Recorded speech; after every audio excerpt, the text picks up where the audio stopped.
Bonsoir. Bonsoir à tous.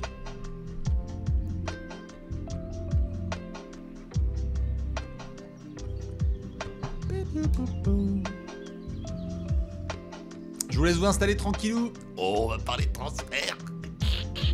Ça y est, il y a des transferts. Ah, c'est bien. Bonsoir à tous et à toutes et à tous. Installez-vous tranquillou pour ce petit épisode spécial Allez Café. On va se régaler ensemble. On m'entend bien, on m'entend bien, on m'entend bien. Normalement, au niveau du son, on était bon. Bonsoir à toutes et à tous. J'espère que vous allez bien. Je suis en train de faire les derniers préparatifs avant de s'éclater. Il y a plein de choses à devoir discuter ce soir. Nous sommes évidemment sur un premier transfert. Oh my goodness, plein de choses qu'on va pouvoir analyser tous ensemble. Et donc je vous laisse vous installer tranquillou, c'est Allez Café, votre rendez-vous à chaque fois pour parler des grandes choses, dont notamment les transferts. Merci le vrai track, merci à ceux qui débarquent maintenant et qui envoient plein de subs dans tous les sens. Wow pétard, je vois qu'il y a des gens qui sont prêts, ça veut parler transferts, ça veut parler des nicks, ça veut parler de plein de choses. On va évidemment revenir sur ce grand transfert entre Atlanta et New York qui a eu lieu en fin d'après-midi, début de soirée. Ouh là là, attention, qu'est-ce que ça veut dire? Qu'est-ce que ça représente pour les Knicks, pour les Hawks?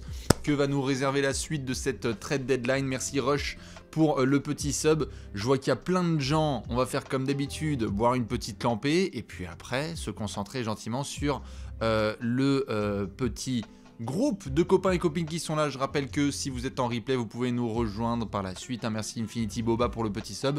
N'hésitez pas à venir. Souvent, c'est aux alentours de minuit. Voilà. Et puis, on a l'occasion de discuter ensemble. Plein de choses à vous présenter prochainement avec Léonce, comme d'habitude, à la prod. Merci Charles Manson du 75. Et on a très hâte, justement, en février, de vous présenter plein de choses avec Léonce. Oh, s'agit-il d'un spoil? Je ne sais pas. En tout cas, on aura l'occasion de vous faire kiffer parce qu'on a une grosse année 2022 à gérer sur Trash Talk. Je vois qu'il y a plein de gens, du coup on va faire comme d'hab avant de démarrer avec toutes les actus All-Star, Cam Reddish, un petit quiz, etc. Merci Mille la Truite pour le sub. Je vais bien évidemment prendre une lampée et dire bonsoir au chat.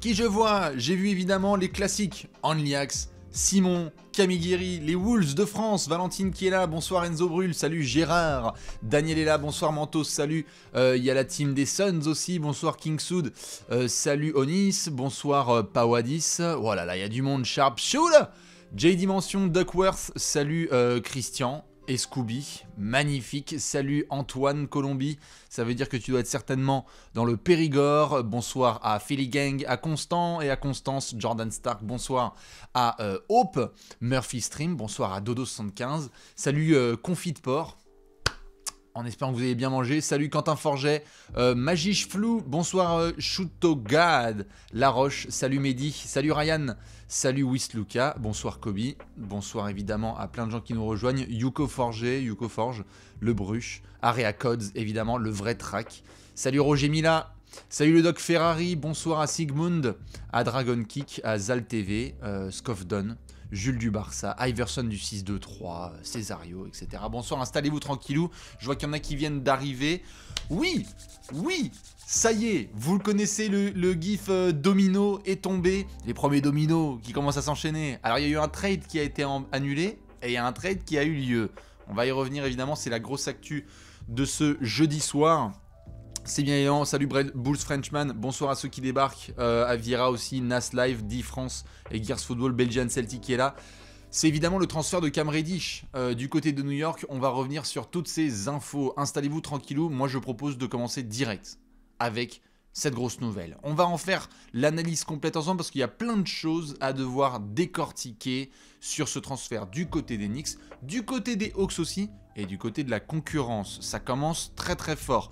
Comme vous le savez, le 10 février 2022, il y aura la NBA Trade Deadline. On aura l'occasion évidemment de la commenter en direct. Un gros setup qui sera prévu avec Léon Salaprod et certainement Simon et Alex sur le canapé. Donc on va pouvoir se retrouver dans un petit mois, dans moins d'un mois, hein, ça y est.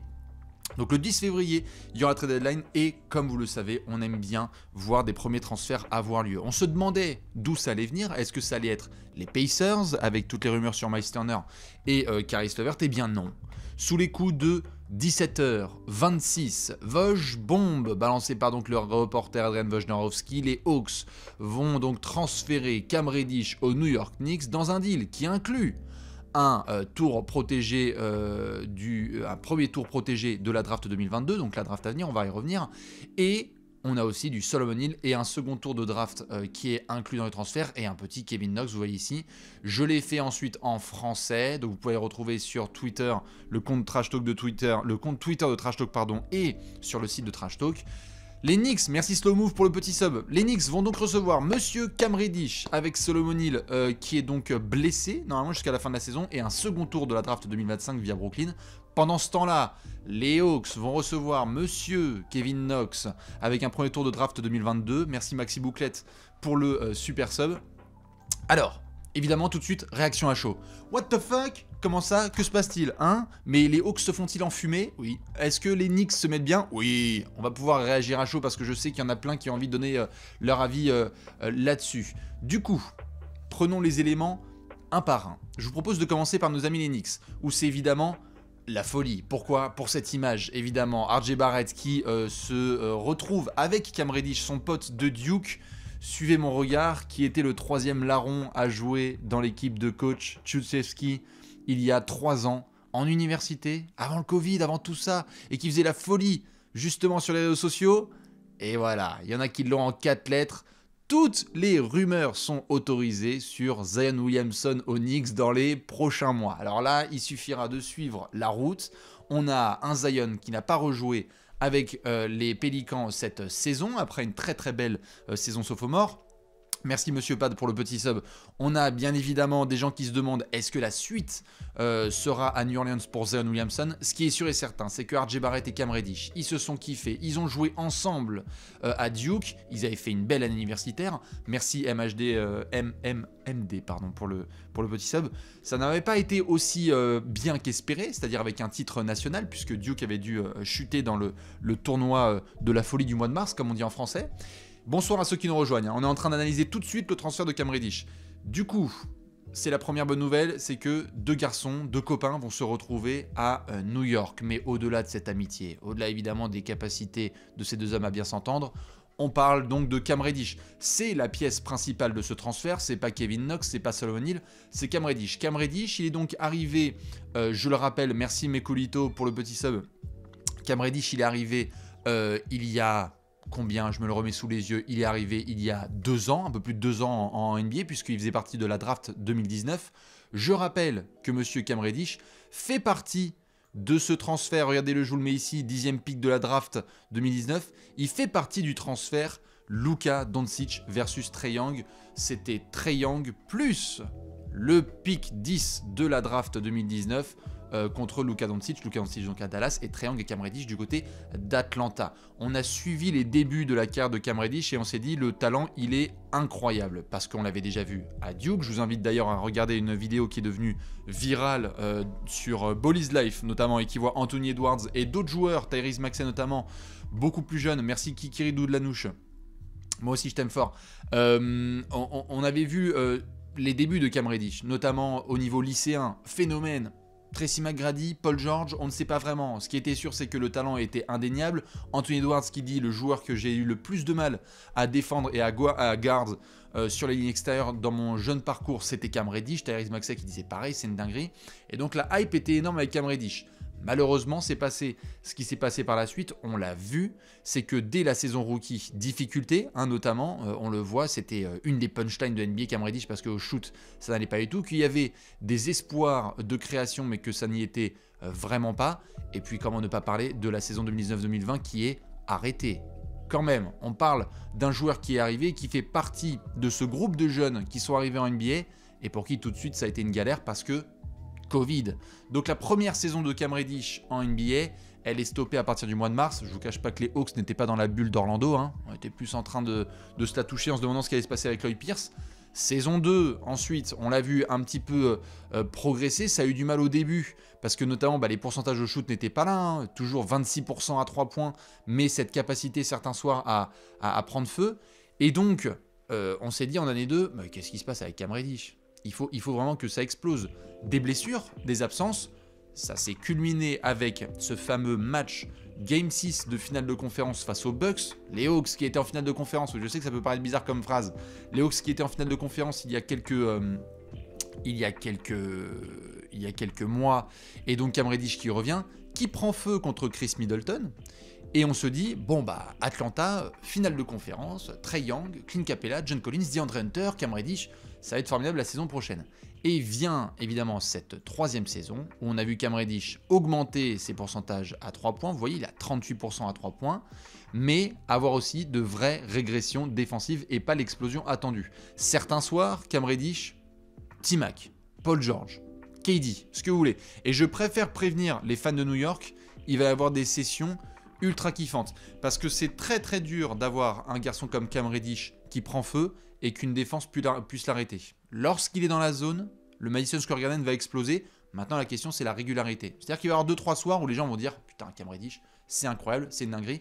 Et le surlendemain, c'est un petit peu, vous savez, cette espèce de range où on dit « Bon, c'est qui ? C'est Tim Hardaway Jr., c'est Paul George ou c'est Justin Holiday ?»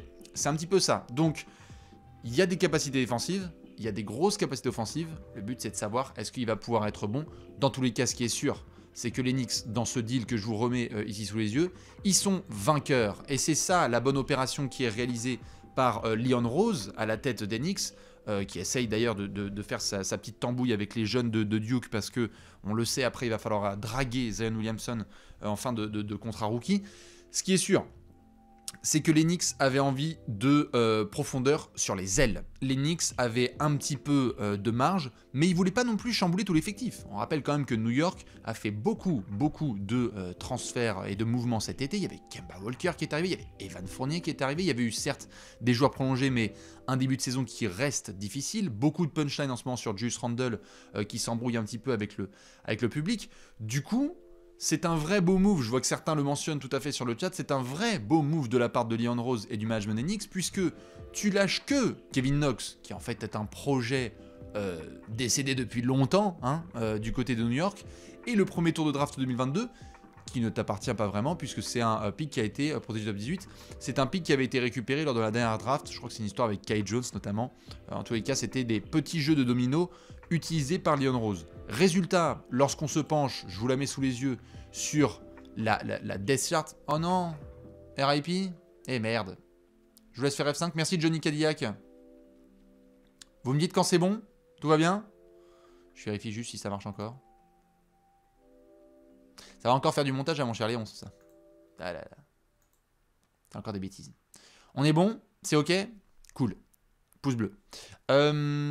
Du coup, comme j'étais en train de dire, puisque vous êtes 2000, et je vous fais bien évidemment plein de bisous, merci à toutes celles et ceux qui débarquent, envoient des subs et qui nous rejoignent, c'est peut-être pour certains la première fois sur Twitch, on fait cette analyse du transfert de Cam Reddish ensemble. Comme je le disais, ah oui, et il y a OnlyX qui nous dit, vous pouvez désormais choisir la qualité, c'est la qualité du feed, vous pouvez y aller, donc ça peut peut-être éviter pour certains un bug. Comme je le disais, le transfert de Cam Reddish, c'est aussi l'occasion de voir quels sont les niveaux de profondeur sur les ailes des Knicks. Et je vous remets l'effectif parce que on a sur les ailes du RJ Barrett, du Evan Fournier. Allez, je vais mettre Alec Burks plutôt sur les postes arrière. Mais derrière, c'est quoi? Ça devient un peu compliqué. Il a fallu compter sur Quentin Grimes pour essayer justement d'apporter un peu de peps, notamment avec son shoot à 3 points. Il est à 39% en tant que rookie, c'est très bien. Mais ensuite, malheureusement, sur les ailes, ça devient vite ric-rac. En ce sens, l'arrivée de Cam Reddish, elle est très bonne pour les Knicks. Parce que tu as un joueur polyvalent, avec du talent, qui est capable de bien défendre et de mettre ses shoots à 3 points dans le corner, et ça t'apporte un petit peu de profondeur. C'est-à-dire que si tu as des soucis, par exemple, avec, je sais pas moi, un Evan Fournier ou un RJ Barrett, eh ben tu sais qu'en sortie de banc, bam, tu mets Cam Reddish et c'est parti. Maintenant, il y a plusieurs aspects à surveiller côté Knicks. Je fais d'abord côté Knicks et après on va s'occuper des Hawks, vous inquiétez pas. Un des aspects à surveiller évidemment avec Cam Reddish, c'est sa situation contractuelle. C'est-à-dire que je le mettais notamment, si je dis pas de bêtises, blablabla, un petit peu plus loin. Je vous mets juste ici. Cam Reddish, il sera agent libre restreint, c'est l'été prochain. C'est pas cet été, c'est l'été prochain que Cam Reddish sera agent libre. Et donc, l'idée, pour les Knicks, c'est de le récupérer, de voir quelle va être sa valeur, là, sur ces prochains mois. Donc tu l'utilises là sur la deuxième partie de saison. Merci Polo pour le sub. Tu essaies de voir aussi qu'est-ce qu'il peut donner la saison prochaine. Si le talent est énorme, tu peux le prolonger. D'ailleurs, il est éligible à une extension cet été. Si tout se passe bien, il est prolongé, c'est super avec RJ Barrett, les deux s'entendent trop bien, ça fait une pure hype à New York, et tu le prolonges. Un des jeux du côté des Knicks, c'est de savoir quelle va être la demande de Cam Reddish. Parce que s'il y a bien un point qui a été mentionné par Cam Reddish, puisque du côté des Hawks, je suis assez proche de l'actu et de ce qui se passe forcément dans le quotidien de cette franchise, c'est que la demande de Cam Reddish, c'est d'avoir des vraies responsabilités. C'est-à-dire de pouvoir s'épanouir en tant que vraie option 1 ou 2 dans une autre franchise qui sera prête à lui filer des vraies responsabilités. Est-ce qu'à New York, ils fileront ce type de ballon à Cam Reddish? C'est à voir. Ça a été un peu compliqué pour lui de notamment respecter les demandes soit de Lloyd Pierce, soit de Nate McMillan. À Atlanta, qu'est-ce que ça va donner avec Tom Thibodeau à New York? Attention, c'est là-dessus que j'ai mis quelques petits points d'interrogation. Mais le talent est absolument indéniable. Et donc c'est vrai, oui, il y aura un quiz, vous inquiétez pas. Mais donc c'est vrai qu'il faut juste voir la situation contractuelle de Cam Reddish, c'est-à-dire est-ce que les Knicks se retrouvent dans une situation où en fait, dans 1 an et demi, Cam Reddish il est tellement fort, il demande un très gros contrat sur la table, et à ce moment-là, vu que c'est un agent libre restreint, peut-être qu'il va falloir que tu le laisses partir, ou peut-être que tu vas le prolonger. C'est un jeu qui en vaut la chandelle, parce que côté Knicks, ce n'est pas comme si non plus tu lâchais énormément dans l'affaire.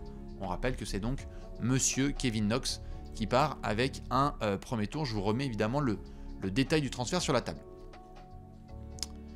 Je vois qu'il y en a 2-3 qui mettent des commentaires. Oui, tout à fait, Cam Reddish, je voulais partir selon The Athletic. Oui, et même, j'ai envie de dire, on en parlait dans les 30 prévus en 30 jours, du fait que Monsieur Cam Reddish était déjà en demande de davantage de responsabilités. Et du fait que ça allait être un des noms à surveiller sur la saison à venir. Pour vous redonner le contexte, je rappelle que dans la draft 2020 et 2021, déjà, ça faisait 1 an et demi qu'il y avait des discussions de Cam Reddish contre du pic de draft. Parce qu'on se demande quel est le plafond de ce garçon. C'est-à-dire, oui, il y a des séquences Paul George, mais il y a aussi des séquences, comme j'ai dit, Justin Holiday. Et à ce moment-là, c'est un peu compliqué. Donc Atlanta a préféré, et on va y venir par la suite, se redonner un petit peu de temps sur cette situation-là. Donc, ça c'est côté Knicks. Et je vais prendre une petite lampée. Et je vais expliquer ensuite ce que ça donne pour nos amis les Hawks. Puisque je vois la question, c'est quoi un pic protégé? C'est simple. Ça veut dire que là, actuellement, Charlotte possède son pic de draft. Et il est protégé dans le top 18. C'est-à-dire que si Charlotte finit dans le top 18, là, c'est-à-dire que la manière dont les pics de draft sont déterminés, c'est dans l'ordre inversé de ton bilan. C'est-à-dire que là, vous voyez, Charlotte est à la bataille en play-off. Pour le moment, les Hornets, ils ont un pic entre les places, je dirais, 14 et 18, justement. Si Charlotte devient encore meilleure, ils vont reculer à la draft. À ce moment-là, ce pic deviendra celui des Hawks. Donc c'est peut-être un pic qui peut être entre les places 19 et 23. C'est le pari qui est fait par les Hawks, si Charlotte continue à bien jouer. Il y a une autre possibilité, c'est que Charlotte conserve son pic cette saison, et à ce moment-là, la saison prochaine, à la draft 2023, le pic ne sera protégé plus que top 16, je crois. Et à la draft 2025, il sera protégé que top 14. Donc du coup, tu te donnes la possibilité, si les Hornets augmentent, d'avoir un pic, un nouveau premier tour de draft, qui va être assez bon et que tu pourras mettre dans un package. On va y venir avec nos amis d'Atlanta. Du coup, maintenant je vais m'occuper de nos amis des Hawks. Parce que certains ont dit, mais attends, what the fuck, qu'est-ce que tu... Hein? Comment ça? Je ne comprends pas. Mais comment ça? Tu récupères Kevin Knox, un premier tour de draft contre Cam Reddish? Mais ça n'a pas de sens. Mais où est-ce qu'on en est? Remettons le contexte. Blablabla. Je vous montre ça tout de suite. En sortie de finale de conférence, très belle histoire Atlanta, on l'a vu sur les derniers playoffs avec notamment finale de conférence. T'es à 2 matchs des finales NBA, tu tiens tête avec les Bucks et tout, dinguerie, Trae Young, folie, tu termines le process, enfin voilà, on a vu tout ce qui s'est passé. Et vous inquiétez pas, moi je préfère être très clair tout de suite et je le dis face cam, je suis pas content de ce transfert, mais j'essaye évidemment de faire de la sensibilisation et vous expliquer la logique et ce qui pourrait nous amener à du très très gros business sur les 3 prochaines semaines, potentiellement. Du coup, ça suffit, oui.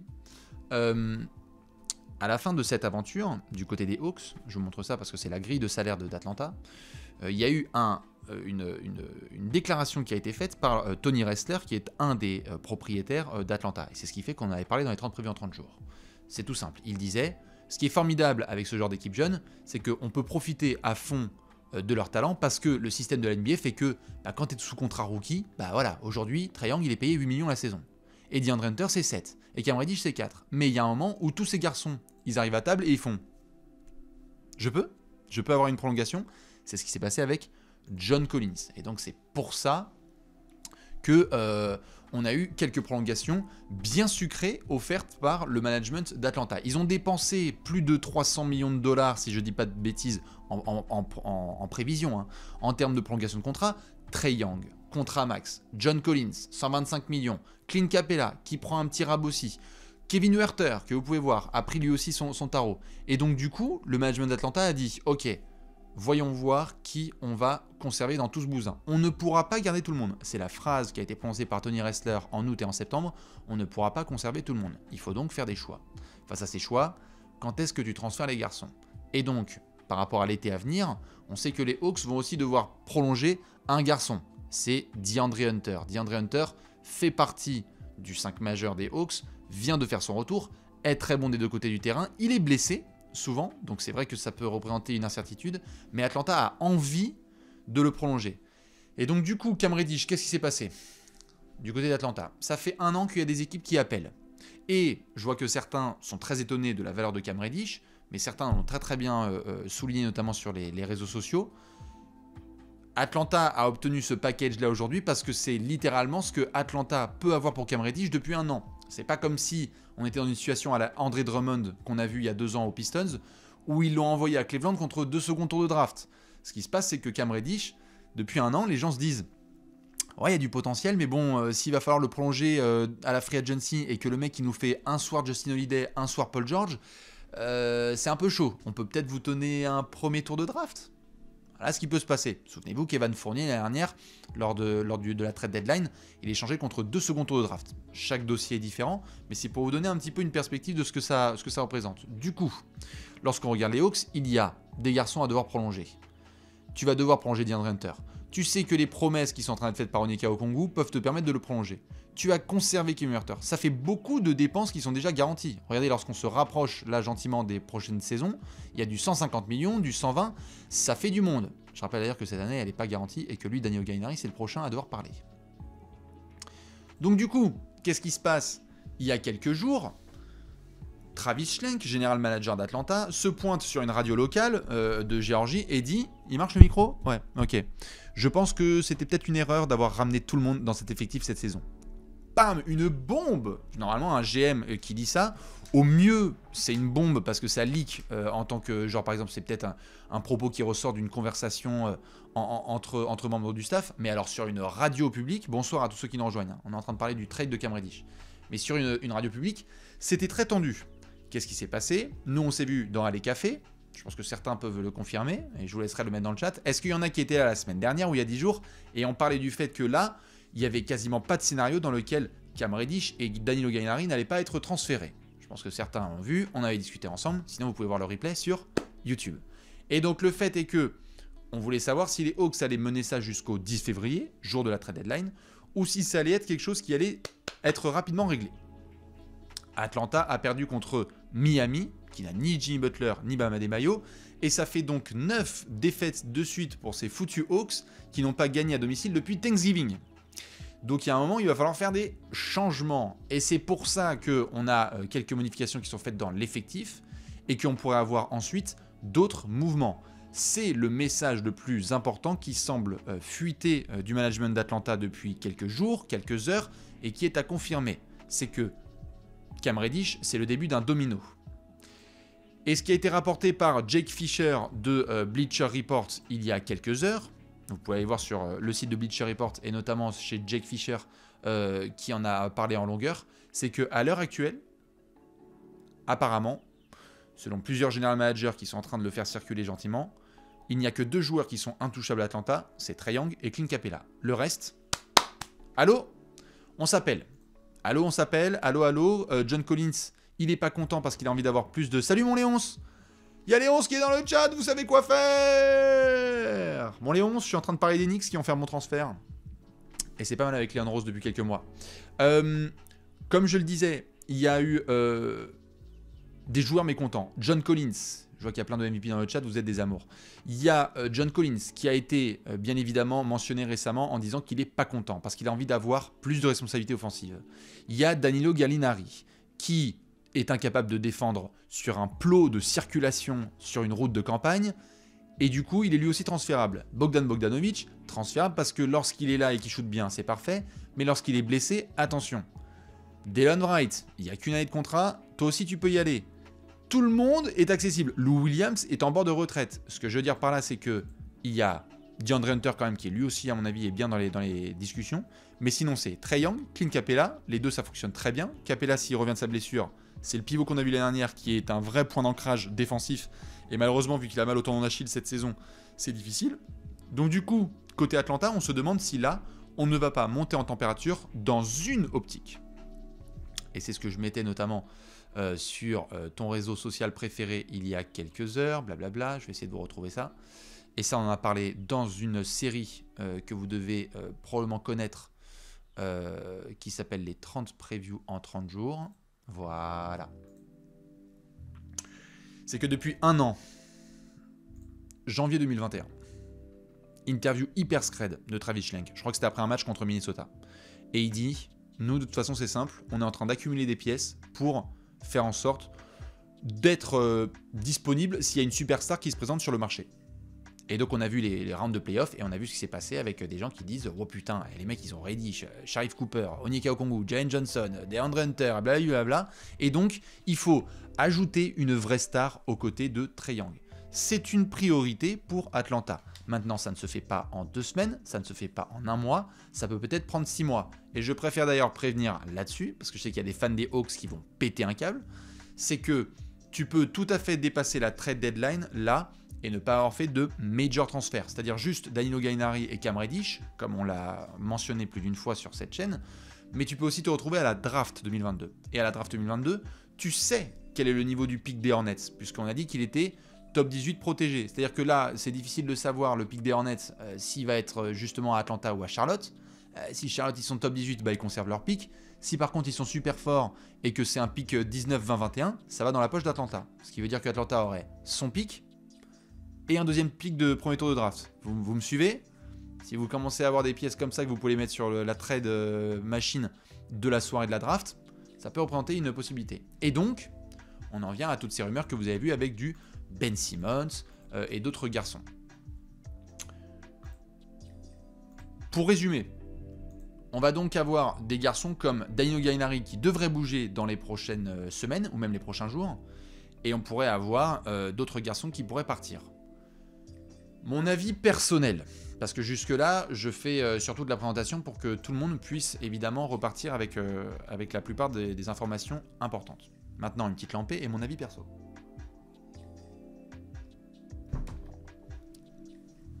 Comme on va en faire un apéro, je pense, avec Alex, la plupart des trucs qu'on entend et sur lesquels d'ailleurs je me suis renseigné en profondeur, c'est qu'il y a un vrai syndrome grosse tête à Atlanta.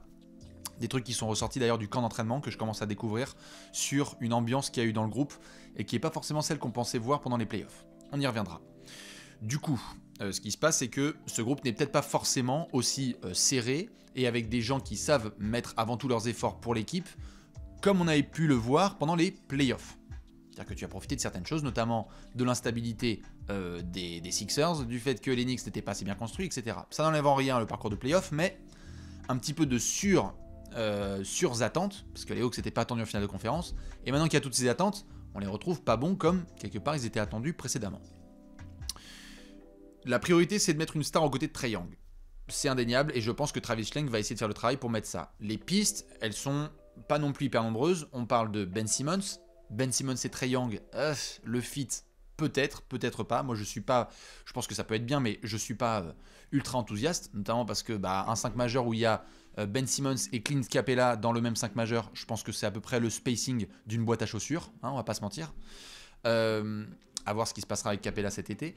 Mais ce qui est sûr, c'est que tu as Ben Simmons qui est sur le marché. Et les Sixers sont en train d'essayer de voir s'ils peuvent obtenir quelque chose contre Ben Simmons avec Tobias Harris. Vous avez vu, c'est une des rumeurs qui est tombée récemment.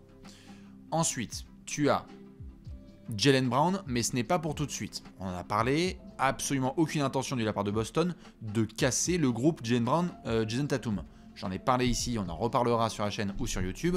Le rendez-vous, il est pris cet été. Pourquoi ? Parce que même du côté des Sixers, on s'attend à renifler ce qui se passe avec Brad Stevens. Est-ce que ce duo, il est toujours le même en août 2022 ? C'est une vraie question.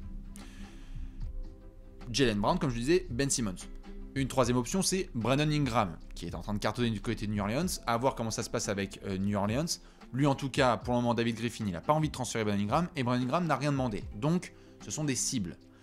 Et ensuite, il y a d'autres garçons, comme certains l'ont dit, comme par exemple, du Sabonis, etc. Mais Bradley Beal fait partie aussi de ces garçons qui peuvent être visés. Les dernières infos, moi, que j'ai pu voir et collecter du côté de Washington, Bradley Beal, etc., c'est que Bradley Beal a l'air vraiment, et je pense qu'il va y avoir une update là dans quelques jours sur les gros réseaux et gros sites, a l'air de vraiment tenir à la possibilité que les Wizards filent cette cinquième année en option. J'en avais parlé, je vous en reparle maintenant. Bradley Beal peut avoir une prolongation de 230 millions sur 5 ans cet été. Ça ne peut avoir lieu qu'avec une seule équipe, ce sont les Wizards. C'est le plus gros contrat de l'histoire de l'humanité, de toute la Terre entière et des galaxies avoisinantes. Bradley Beal, il est plutôt chaud pour le prendre. Il peut que le prendre à Washington. Maintenant, est-ce que Washington a envie de donner ça à Bradley Beal ? Pour le moment, on est plus sur cette situation-là. Mais rien n'est encore garanti sur les 3 prochaines semaines. Est-ce que Atlanta va faire le push ? C'est à voir.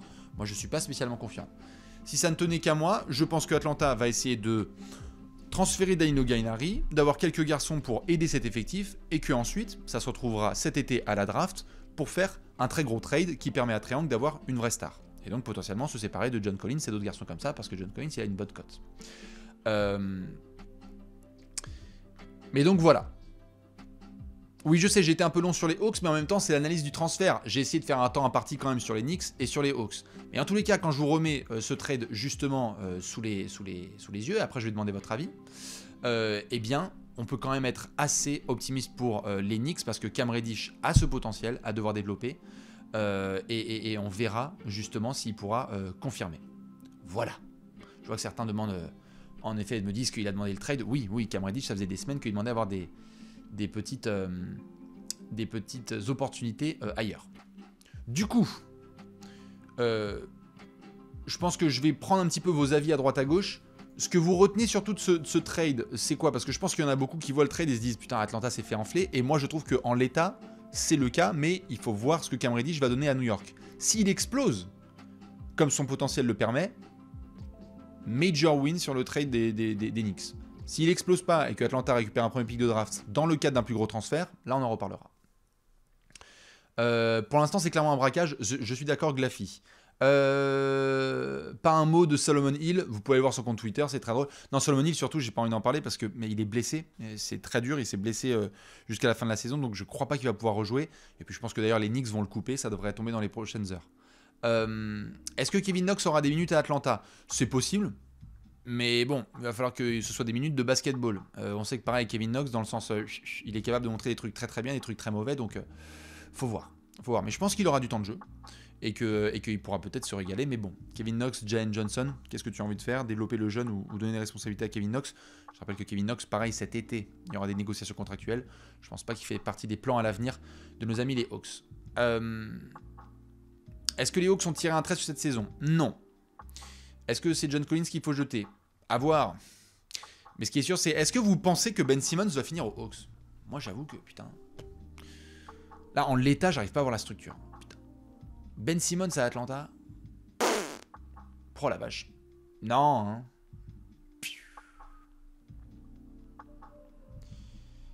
Moi, je pense que Atlanta peut développer Knox comme les Knicks peuvent développer Reddish. Et donc, ça va être kiff-kiff.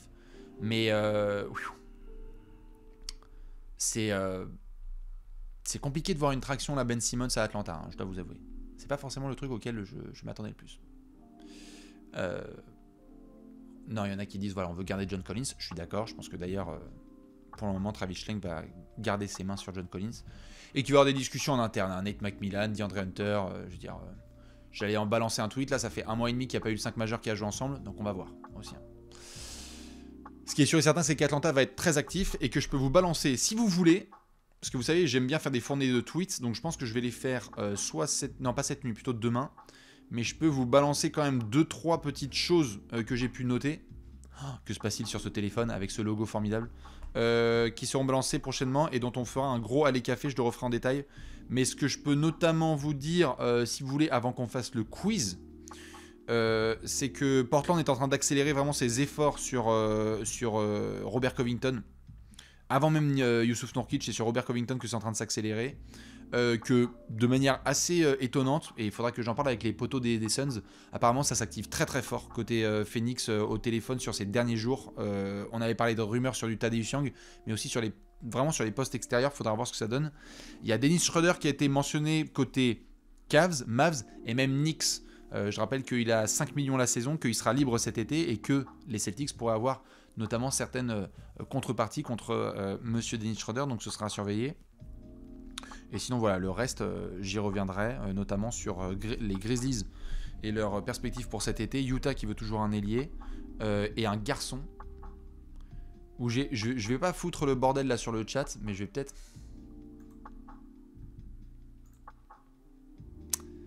Je vais peut-être juste le mentionner sur la pointe des pieds et surveiller. Parce que il y a eu 2-3 trucs qui ont commencé à... Ça faisait déjà plusieurs semaines que j'essayais d'encercler le truc et je me disais...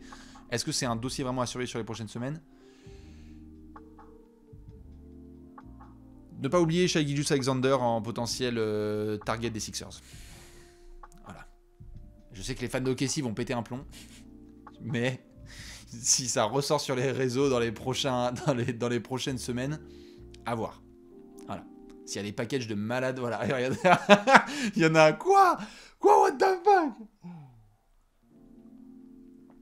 Les fans du Thunder, évidemment, sont en PLS. C'est pas ce qui est prévu à l'instant. Mais si Philly a envie de récupérer un joueur contre Ben Simmons de cette carrière-là, ce sera pas... Si ça ne se passe pas avec Damian Lillard, ils essaieront de faire le push sur Shai Gilgeous-Alexander. J'en suis plus que persuadé. Et je pense que c'est en train de pas mal se circuler s'ils ont juste pas un joueur de leur trempe, quoi. T'essaies de voir. Parce que je pense qu'ils ont envie, comme ils l'ont dit les Sixers, d'être contenders. Shai Gilgeous, Joel Embiid et Tyrese Maxey et compagnie, faudra voir. Voilà. Shai Gilgeous for life à OKC, très bien. Dans tous les cas, pour toutes les autres questions, on y reviendra notamment concernant les Hawks et les Knicks lors d'un prochain apéro. On parlera notamment de nos amis d'Atlanta. Je me poserai dans les poufs avec Alex pour discuter de tout ça. Ce que je vous propose juste, c'est d'enchaîner, parce que minute 38, ça enchaîne. Juste un petit point, All-Star.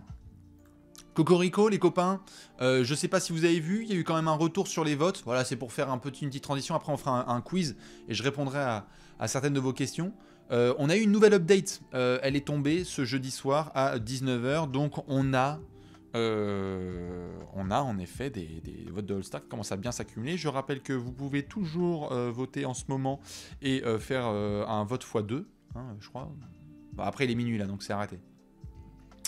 Mais ce qui est sûr, c'est qu'on a Ja Morant et Stephen Curry qui sont en train de se prendre un joli petit lead sur le backcourt de la conférence Ouest. Qu'on a les fans des Warriors, là. Arrêtez de bourrer les urnes. C'est quoi votre problème? C'est bon, c'est un All-Star Game. Les mecs, ils t'ont mis Andrew Wiggins, c'est le 3e forward de la conférence Ouest. Respectez l'humanité, s'il vous plaît. C'est n'importe quoi. C'est pas possible. Arrêtez. Évidemment, on s'est posé des questions dans l'apéro, vous pouvez aller le voir, notamment sur la chaîne YouTube de Trash Talk, sur Paul George qui est blessé, sur Anthony Davis qui est blessé. On a évidemment des garçons qui pourraient être titulaires All-Star. À voir qui va être titulaire All-Star, ça pourrait être Andrew Wiggins. Putain, ça va être Wiggins. Si ça se trouve, c'est Anthony Davis. Hein. Moi, je pense que ça va être AD. Parce que je rappelle que les votes des fans correspondent à 50%. Du vote total et qu'ensuite on a 25% des médias et 25% des joueurs. Les joueurs ils vont pas tous mettre Andrew Wiggins avec les médias quand même, c'est pas possible. Et après très bien si Wiggins il est titulaire. Hein. Wiggins titulaire, formidable.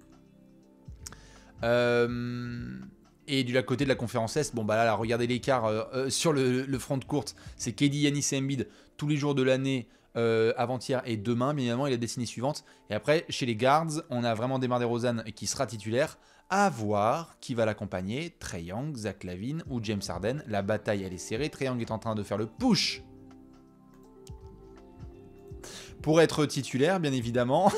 Et on verra ce que vont dire les médias et les fans, parce qu'il est en train de prendre une belle option au niveau des votes du public.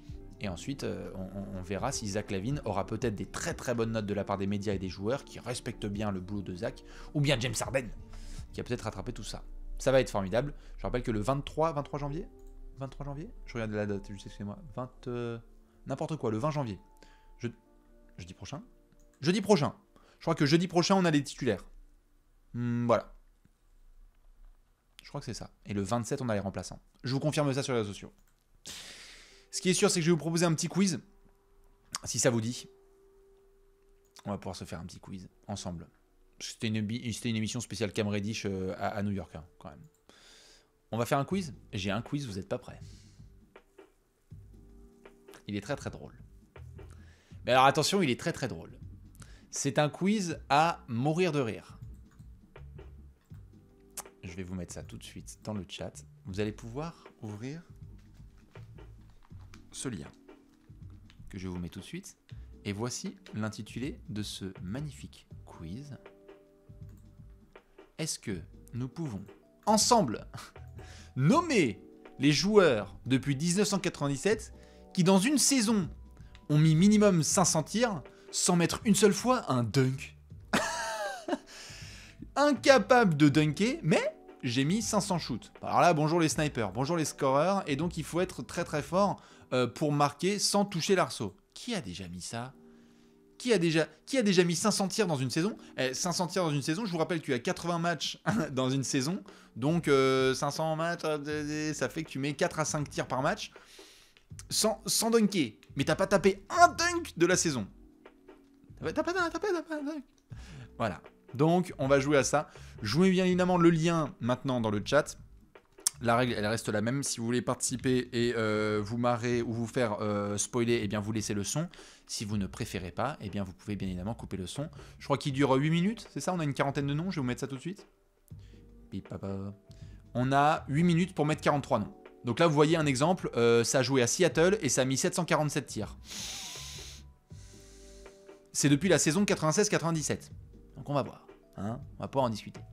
Donc il faut être plutôt sur les petits, voilà. Ceux qui mettent Shaq, évidemment, vous avez rien compris. Mais j'imagine que la botte du troll, elle est là. Giovanni, tout à fait, ou Steph, ou Léonce, peut-être, Isaiah Thomas, exactement, ce sont des exemples. On est prêt? Je fais le petit compte à rebours. On va commencer, je vous remets une dernière fois le lien.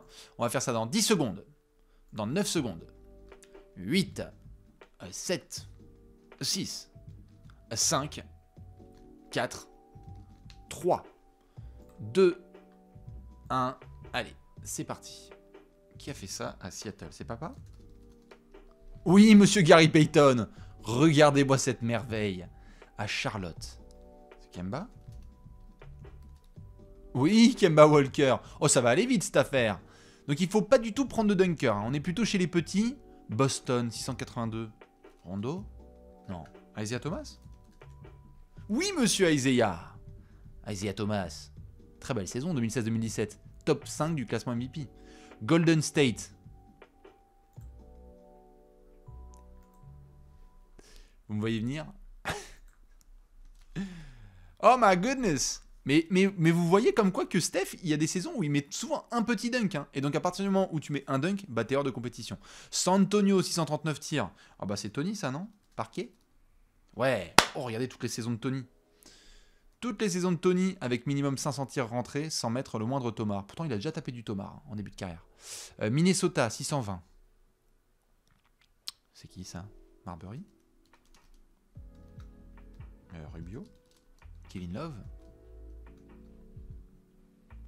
600 tirs à Minnesota? Qui c'est qui a fait ça? Randy Foy? Rashad McCants? Mike Beasley?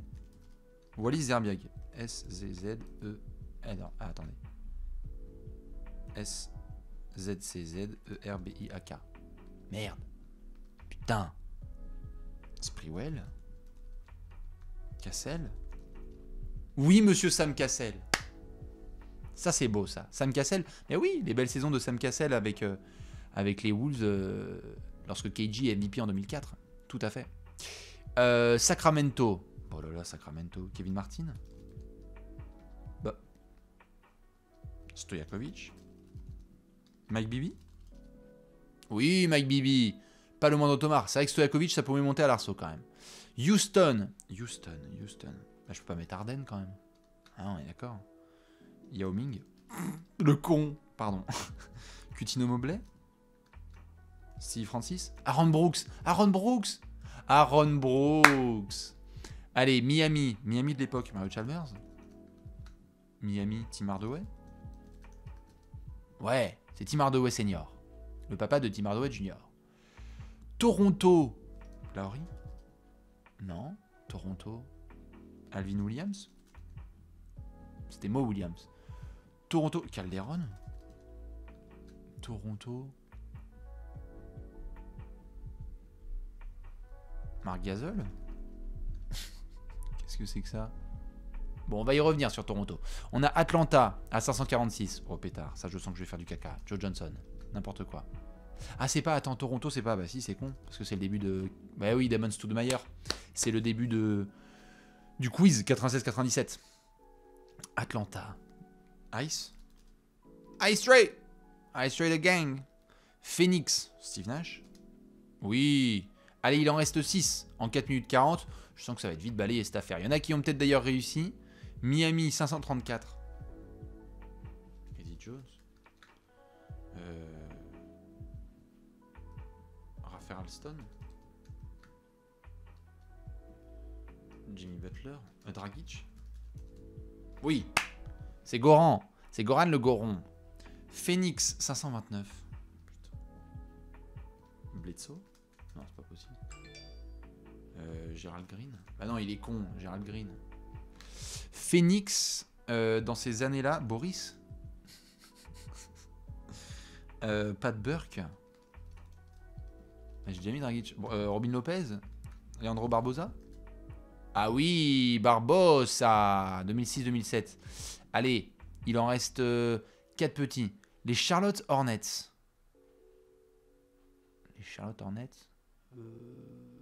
Jeremy Lin.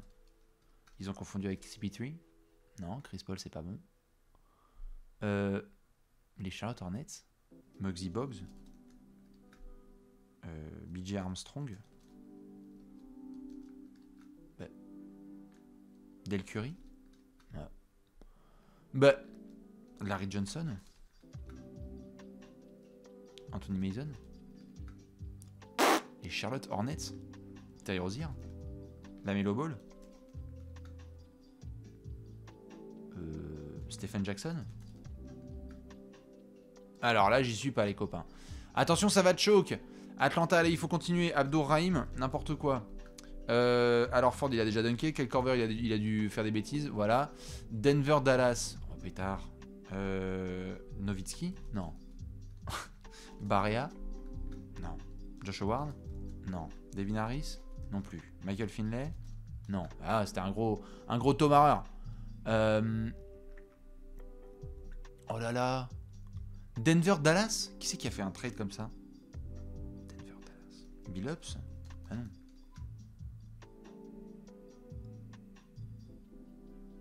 Denver, Dallas. Ah, j'y suis pas. Allez, on va continuer quand même. Atlanta, Trae Young, c'est bon, je l'ai fait. Joe Johnson, je l'avais fait. En début, Josh Smith, c'est mort. Hein. L'autre, il montait la tête à l'arceau. Les années 2000, de Al Harrington. N'importe quoi. Les Hornets de Devonte Graham. Non, les Hornets de qui? Les Hornets de qui? Les Hornets de qui? Les Hornets de... C'est pas possible. Oh, le choke!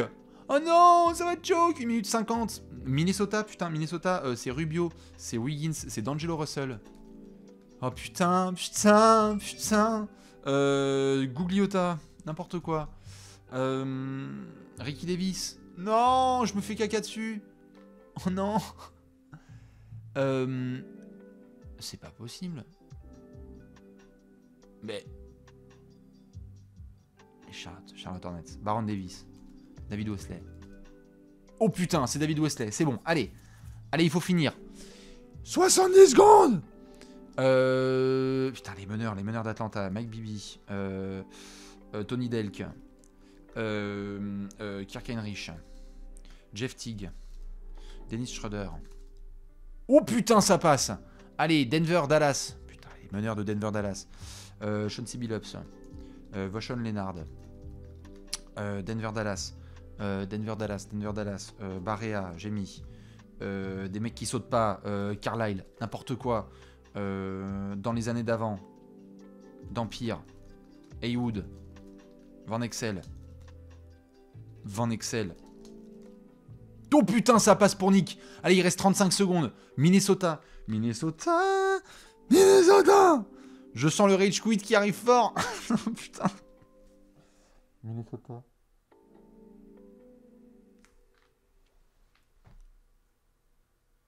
Pekovic?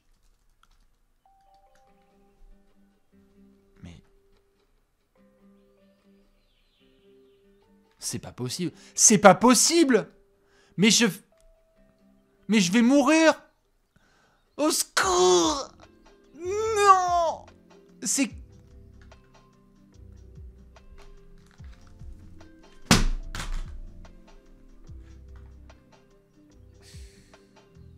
Terrell fucking Brandon!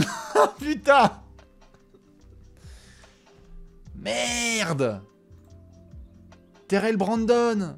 Non! Oh non! Vous avez fait combien? Oh merde, le choke! Au buzzer!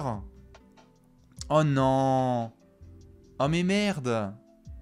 Vous avez fait 35, c'est bien! Oh non, quel choke! Je fais 42 sur 43. Oh non, 30, vous avez fait 18. Bah c'est bien 18. 37, c'est bien. 43, merci la triche. Ah bah non, faut pas tricher. On va pas faire ça.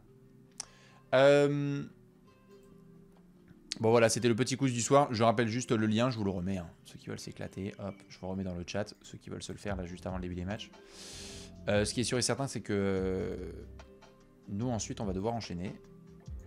Je vais répondre à quelques questions. Terminer juste avec un petit Q&A. Parce que les matchs de ce soir, bon, si vous voulez, vous pouvez faire les pronostics, mais moi, voilà. Regardez, mes pronostics. Golden State, Memphis, New Orleans, Brooklyn et Denver. Voilà, hop là.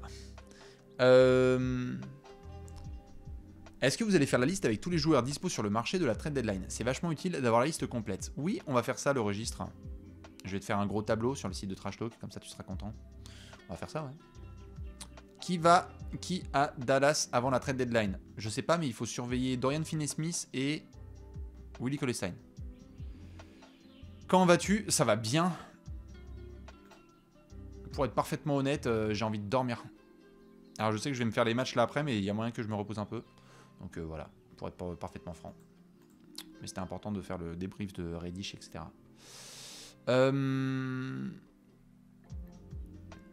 Est-ce qu'il y a un trade que tu veux voir? Oui. Bradley Beal à Atlanta. Voilà, débrouillez-vous. Un petit mot sur la déroute, sur la victoire des Nets hier soir. Très bien les Nets hier soir. Ah bah quand tous les joueurs sont présents et concentrés. Hein. Il avait entouré sur l'agenda. Hein.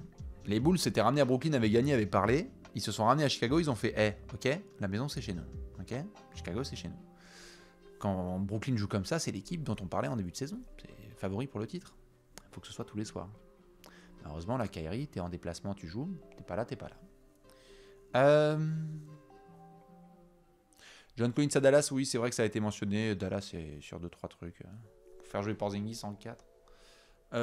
Est-ce que Zion va revenir après le All-Star Game? C'est l'idée, mais bon, ils vont rien rusher. Qu'est-ce que je pense de l'avenir de Julius Randle? Bah, je pense qu'il va falloir surveiller cette histoire parce qu'il y a des extensions quand même. Et qu'il faudrait pas qu'il s'embrouille avec le public quand même. C'est quoi cette histoire là? Faire des pouces vers le bas, avec le U. Ah, faut se reprendre là.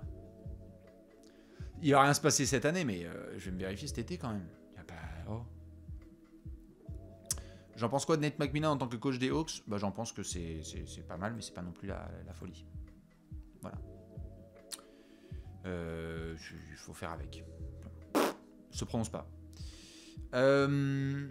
Quel package possible pour Schroeder? Bah, je sais pas, mais encore un peu du renfort sur le banc et pas forcément Schroeder, quoi. Est-ce que Jrue Holiday, c'est impossible de le voir au All-Star Game? Non, il peut avoir des blessures, il peut rentrer dedans, mais en tout cas, ce sera pas avec le vote des fans. Ce sera chez les remplaçants, mais il peut. Qu'est-ce qu'il manque aux Lakers? Anthony Davis. Qui aux Lakers? Anthony Davis. Est-ce que Westbrook peut partir? Non, je ne pense pas. Le duo Tatum et Brown commence-t-il à bien fonctionner? Bah, c'est toujours les hauts et les bas. Hein. Là, ils ont été très bons à Indiana. Et puis après, ça va, ça vient. Ça marche pas. Donc, bon. On va se donner rendez-vous cet été, surtout pour Boston. Je vous cache pas. Je regarde 2-3 questions en plus. Et puis après, je vais vous laisser. Est-ce que la malédiction des Pélicans continue ce soir pour les Clippers? C'est vrai que c'est marrant. Putain, les Clippers, ils galèrent contre les Pélicans. Moi, j'ai mis justement New Orleans, je crois, ce soir, et il y a moyen qu'il le gagne, celui-là. Hein. Surtout avec un Brandon Ingram qui est chaud et tout.